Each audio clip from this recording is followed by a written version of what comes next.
Hello, everyone. Hello. Yeah, this is kind of a late live that I'm doing right now, but just wanted to get this last episode that was supposed to be out at the end of March, but I didn't have time to finish uh, to to record this episode, so I'm recording it right now in the beginning of April. But how's everyone doing? Let me just get everything going. Wait for people to join. If people do join, I posted in the Discord, but I probably won't post on Instagram since most people I think are probably asleep. Put my show notes up.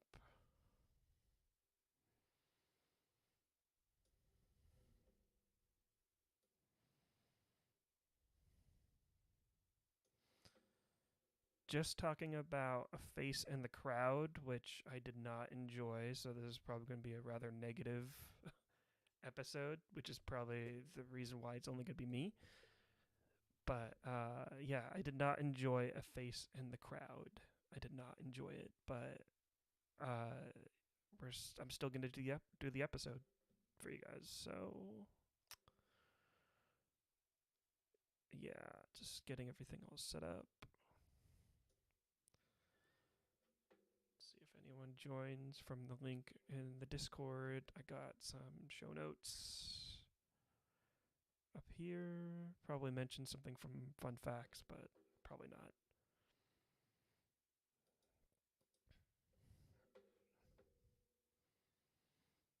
But yeah, we're just going to be doing a short what we've been watching because it's just me, and then we're doing a featured review because I'm not going to say everything that I've been watching because I'm going to save that for our Thursday live stream because I'm going live with Megan to talk about Little Women. Yeah, but I'll pretty soon. I'll just once I give time for people to show up, I'm just going to do a countdown 3 to 1, and then I'll start the podcast.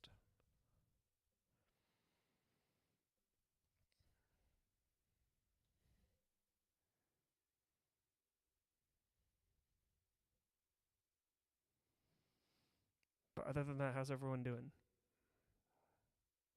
I just finished watching Ted Lasso, and then yeah, so maybe I'll get some Ted Lasso people in here.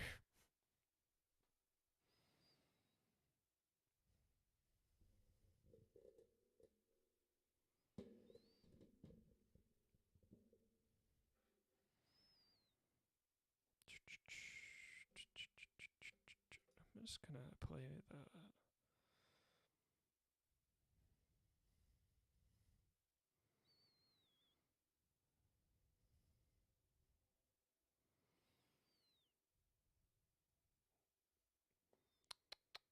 I think I got everything down that I wanted to mention.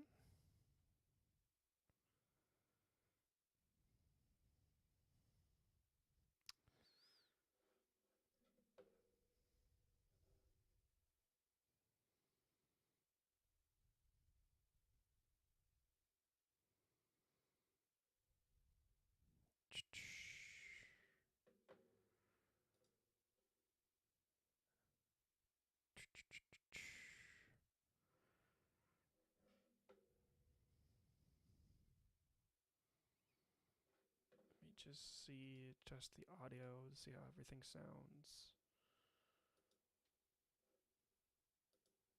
I like that layout. The layout, it looks really good. I think it looks better than the last layout that I had.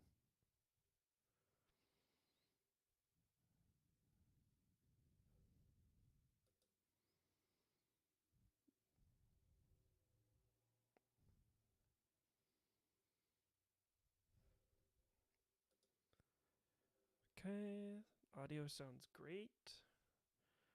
I think I'm ready here in a minute.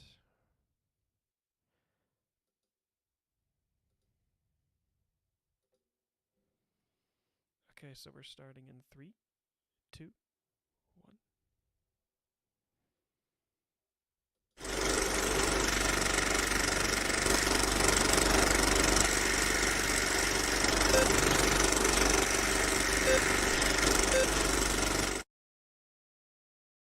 Welcome back to the Rail Lovers Podcast. My name is Marley Silverbrand, and today on the podcast, it is just me today.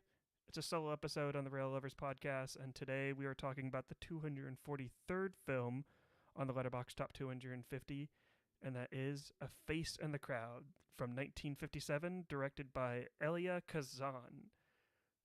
But before we get into that, why don't you go and head over to Instagram, hit up the Rail Lovers Instagram page, hit that follow button on Twitter at the Rail Lovers Pod on Twitter, and also while you're at it, hit the subscribe button, hit that like button so people can see me in the feed here on YouTube. And also while you're at it, I'm also on pretty much every social media app, social media platform under the hashtag under the @ Marley Loves Film. I think you can see it here on the video feed if I can point to the right one.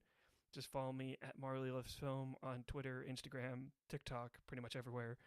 Now that all that housekeeping is out of the way, let's get into our regular segment, what we've been watching, or what I've been watching over the last couple of weeks since I've done a live stream here on this channel. I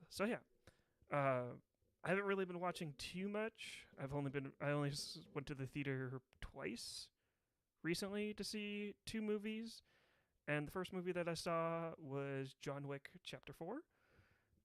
Huge fan of the John Wick franchise, and I was really anticipating like the 4th chapter in the John Wick franchise, and John Wick Chapter 4 did not disappoint.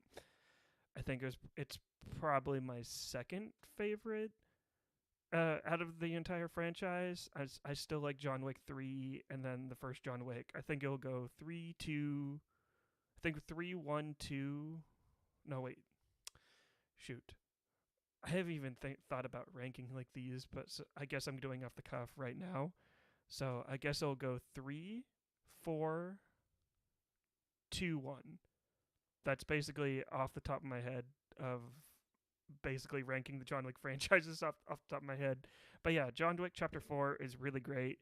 It's pushing 3 hours, but to be honest, I didn't really feel the length at all. And I feel like this franchise got wrapped up pretty decently, but from what I hear that they're working supposedly in the works of making a John Wick Chapter 5, which in my opinion, I hope they don't really do that at all, because the way this movie ends, you don't really need Chapter 5. But Chapter 5, if it's a prequel, kind of like how maybe I don't know.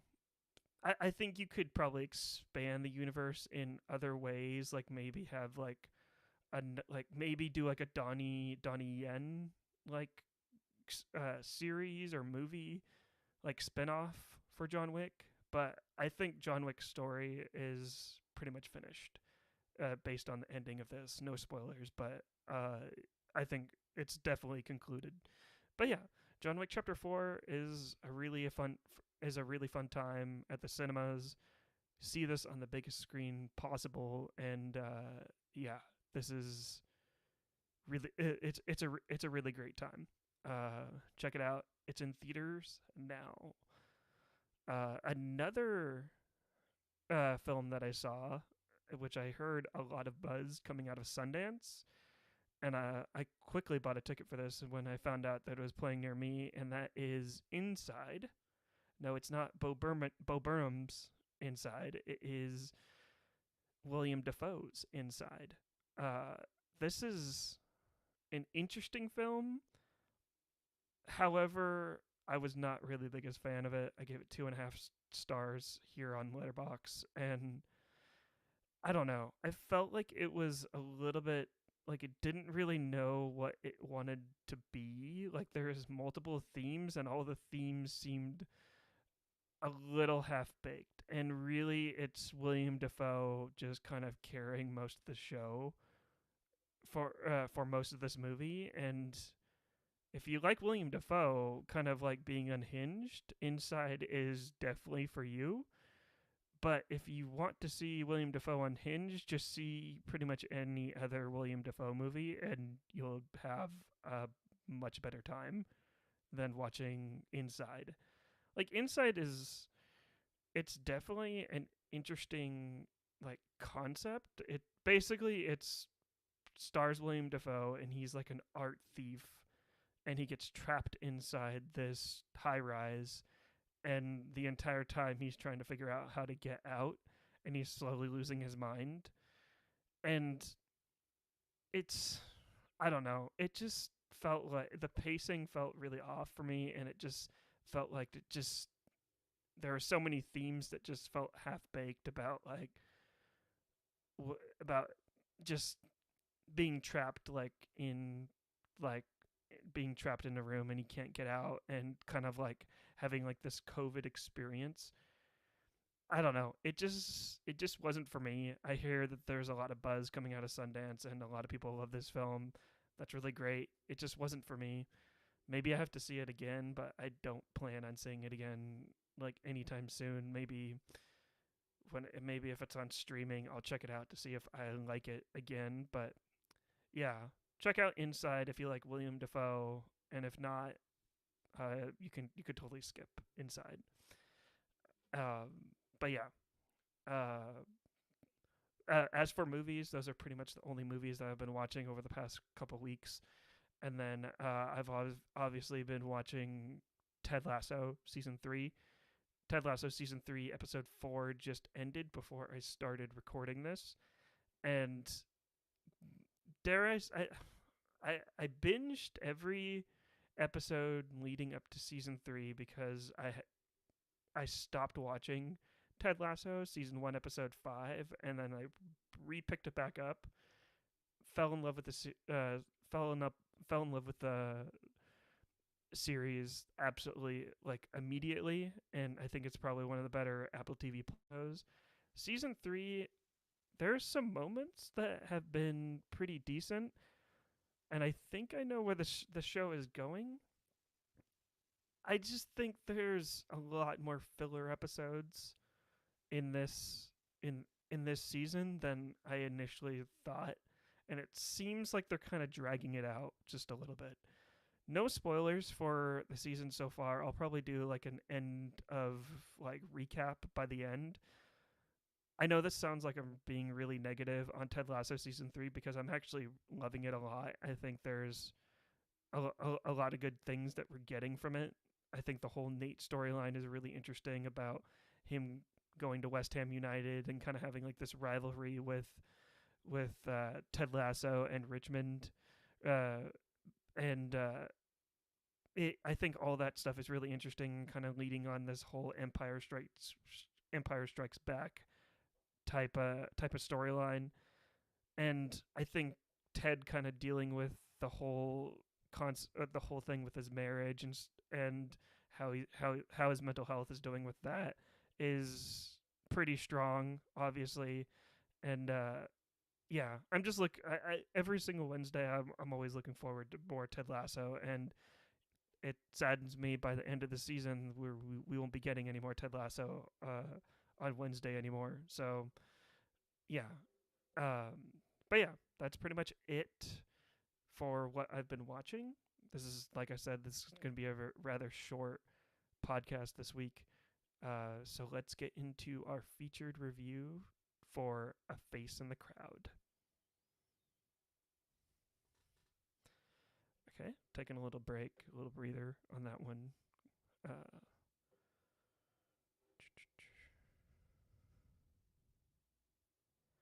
how's everyone doing? If anyone's in the chat.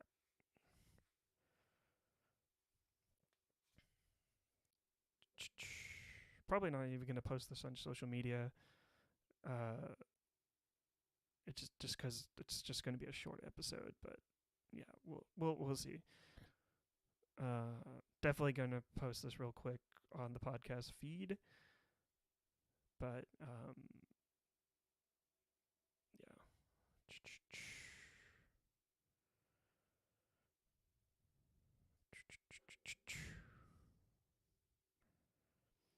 Just messing around with what I got here.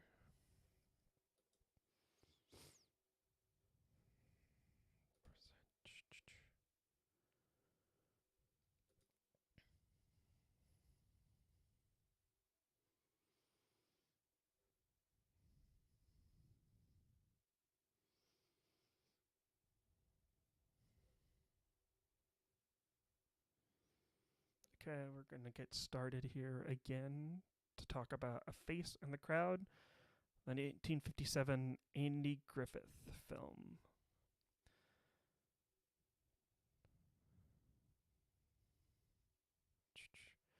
Starting again in 3, 2, 1. And that was a trailer from the 1957 film A Face in the Crowd. Okay, I'm going to start it over. Starting again in 3, 2, 1. And that was a trailer from the 1957 film A Face in the Crowd. A Face in the Crowd is directed by Elia Kazan, starring Andy Griffith and Patricia Neal. This is Andy Griffith's debut film and also Patricia Neal's return to the screen. And I'm going to read a synopsis here from IMDb. Andy Griffith plays... cut that out. And I'm just going to read a synopsis here from IMDb. A female radio reporter turns a folk-singing drifter into a powerful media star. What did I think? This... Okay. So A Face in the Crowd, as far as I know, it's no longer in the top 250. And I totally agree with that because I gave it 2.5 stars here on Letterboxd. I did not like this film at all. A Face in the Crowd, like, for its time, I think probably would have been a really interesting, like, telling of, like, what a star actually goes through that goes on a rise to fame.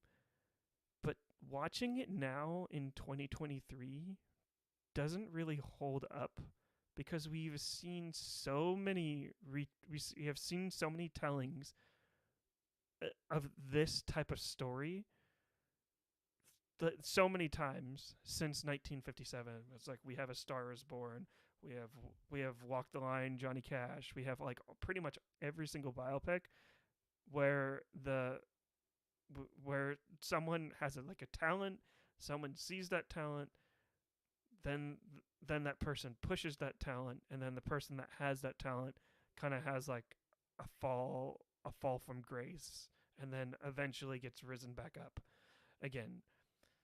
I found this film to be incredibly boring, and I'm not really a big fan of country singing all that much. And like this film is basically a musical at this point, and the music in this film I'm just not really the biggest fan of. I know I'm probably gonna get a lot of hate for that, but I don't know. A Face in the Crowd, like it just wasn't my type of film, and I am really glad that this film is not in the top 250 on Letterboxd anymore. It's just not a good film, in my opinion.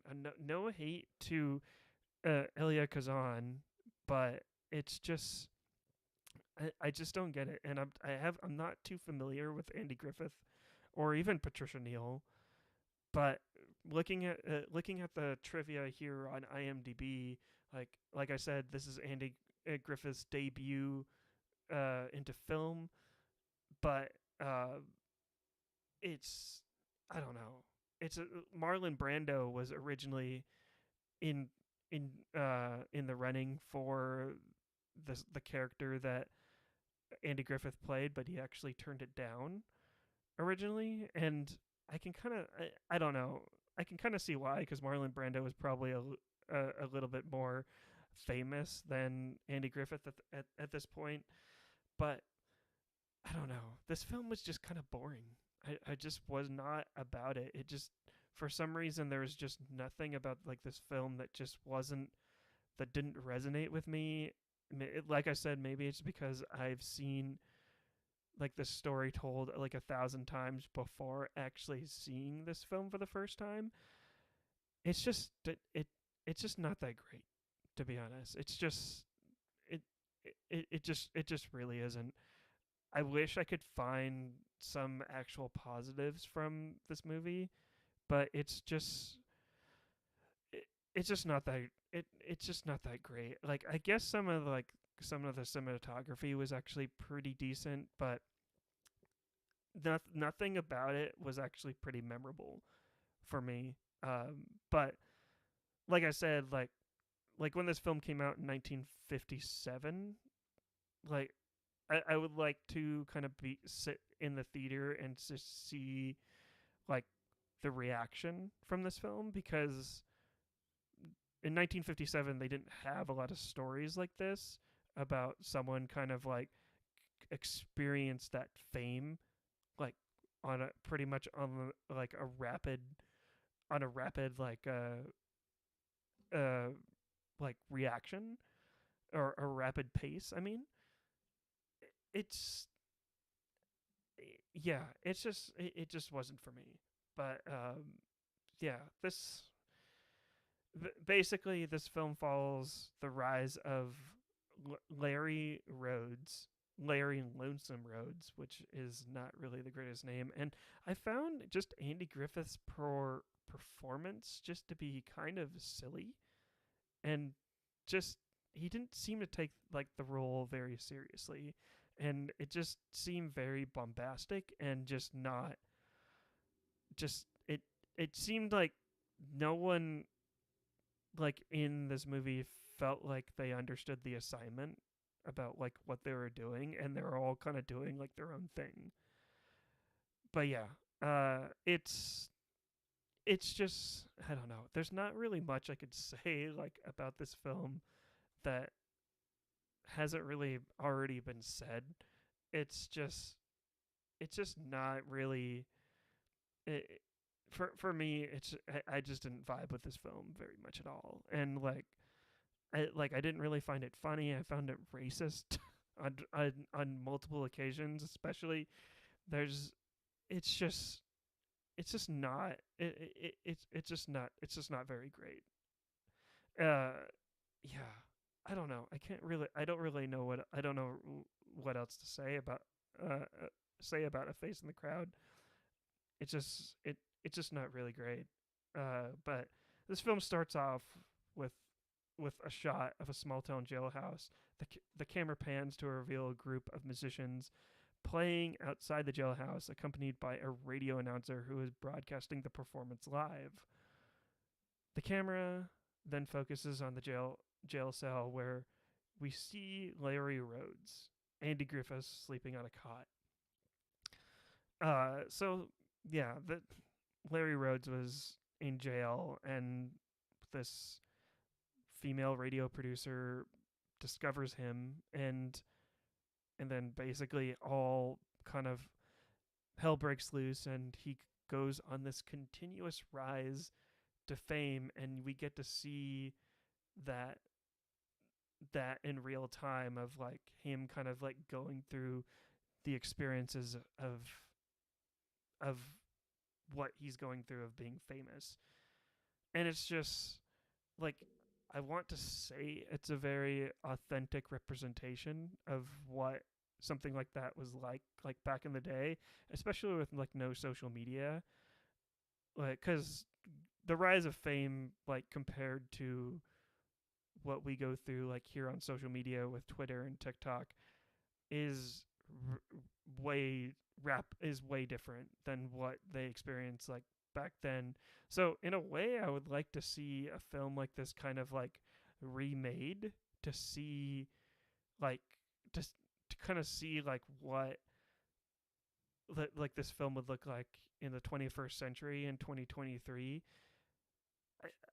I don't want to like compare films, but I don't know. There's like a lot of social media movies that could probably kind of be rival like what this movie was actually trying to do.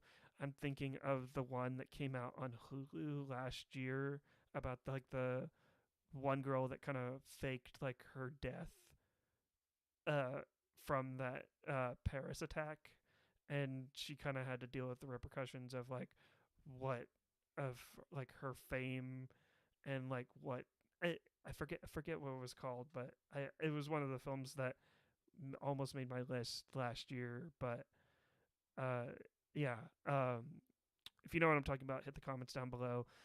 But yeah, uh, other than that, I did not really like A Face in the Crowd. It's just not very good.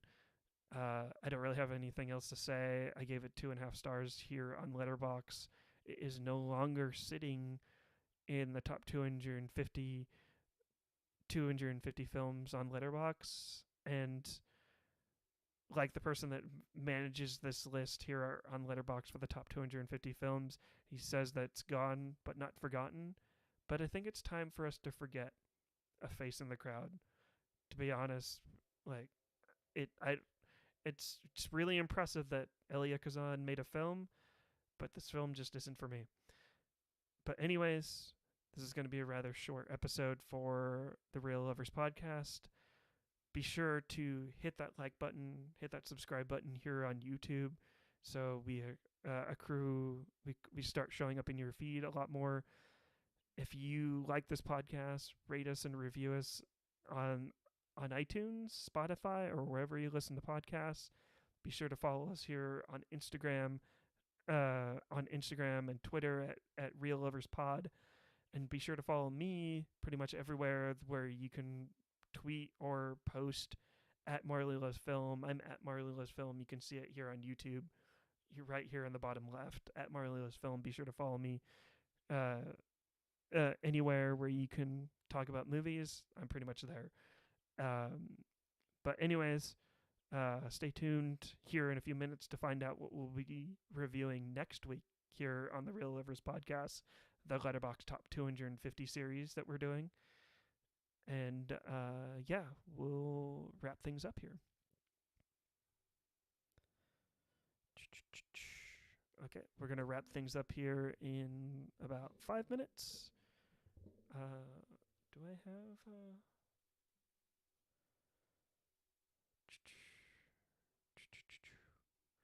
Yeah, I think this podcast will be... I'm going to edit it real quickly, and then it'll be out pretty much in the morning before I go to work. And yeah.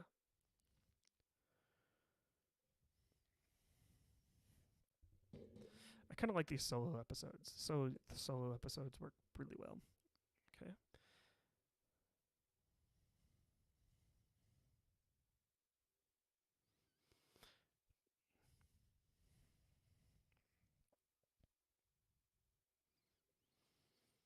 Starting again in 3, 2, 1. All right, next week on the podcast, we're going to be talking about the 242nd film on the Letterboxd Top 250, and going off pretty much riding the train of the Barbie trailer that just got announced today or yesterday. Whenever you're listening to this, the Barbie trailer is basically out, and we got to see more footage from Barbie. But that movie is directed by Greta Gerwig. The 242nd also that okay, I'll cut that out. But that movie is directed by Greta Gerwig, and the 242nd film is also directed by Greta Gerwig as well, and that film is Little Women. Megan from Megan's World on Instagram is going to be joining us for that film, and we'll be going live on Thursday talking about that film. We hope to see you there. Okay, I'm going to cut this all out.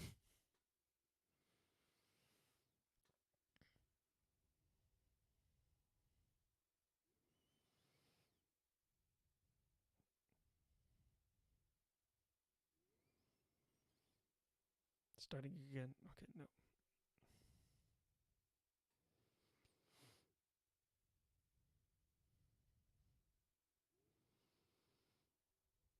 Starting again in 3, 3, 2, 1. And the next film that we're going to be covering here on the Letterboxd series, or here on the real starting again.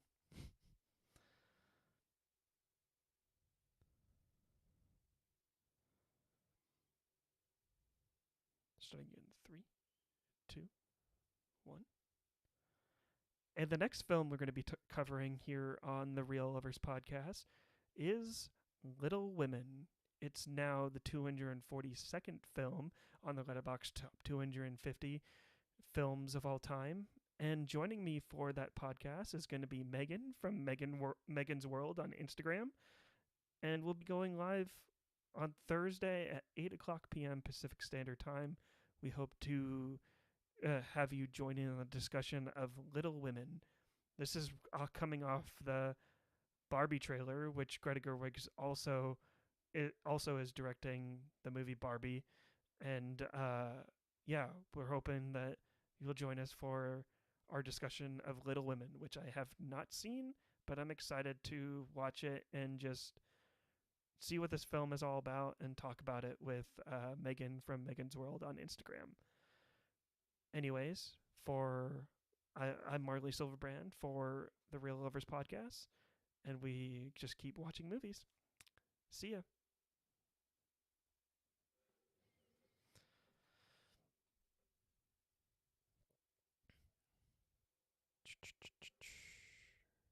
All right, I think that's probably going to be it. Uh, the outro I need to redo, but anyways, thanks for everyone that joined the stream, and join us again here Thursday for the live stream of Little Women, the 242nd film here on Letterboxd. Anyways, have a good night. Peace.